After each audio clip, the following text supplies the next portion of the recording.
First step is to take everything off of the vise so that you have the bracket by itself. That will make it easier to mark the holes, drill the pilot holes, and mount the bracket to the bottom side of your worktop. The idea I had was to make sacrificial vise jaws wrapped in a walnut shell. So basically I need to start by making a box with 4 sides. That is to say that there is not going to be a bottom of this box and there's not going to be a back of the box.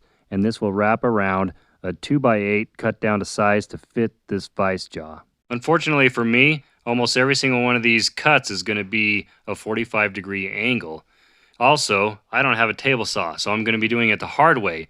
There are a couple times when I started with my compound miter saw, I would start the cut and then I finished it off with a hand saw.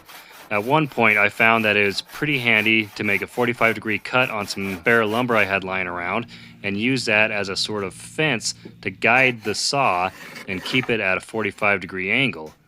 I cut this to fit good on the inside so I'd be able to clamp from every different direction without collapsing in this whole box.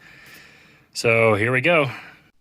This was definitely not the easiest glue up, and it was kind of chaotic and it barely came together, but that's kind of how all my glue ups are. I don't know what the secret is, but I do not know it. But it was definitely a good idea to have that sacrificial piece inside of it and give me something to clamp to in every direction.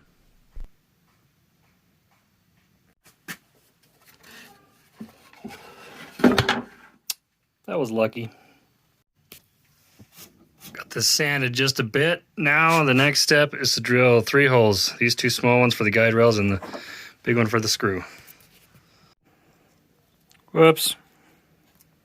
You're working out here all day long? Pretty much. Oh, okay.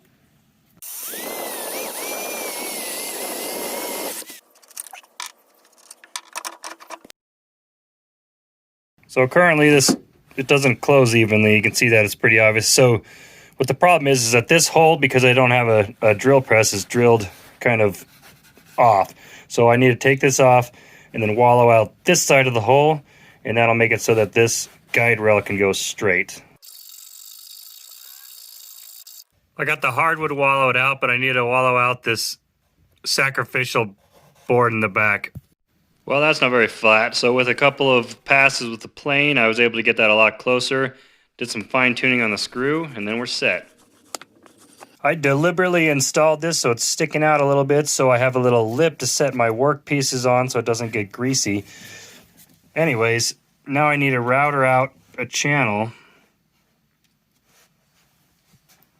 in this to make it so it fits. I'm going to be routering this on my fancy as shit homemade router table. Don't be jealous. I can make you one for $39.95.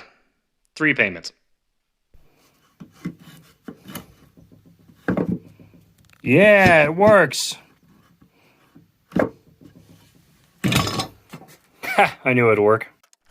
Finishing up the very last of the filing, thank goodness, followed by planing the back of this because I want that sacrificial piece to be just barely proud of the pretty part, the walnut. Then I gotta plane this flush with the surface of my bench, do some final sanding, and boiled linseed oil. This really makes the grain pop. It just looks great. And that's all. Thanks for watching.